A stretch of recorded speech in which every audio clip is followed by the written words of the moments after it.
Harekli aslan düşegen kumar köseni çok kılır. Harekli aslan düşegen kumar köseni çok kılır.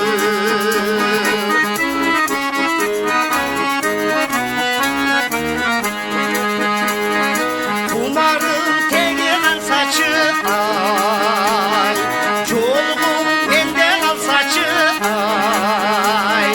Çıdayımın emi kandayça bu düştü görmey kalsançı.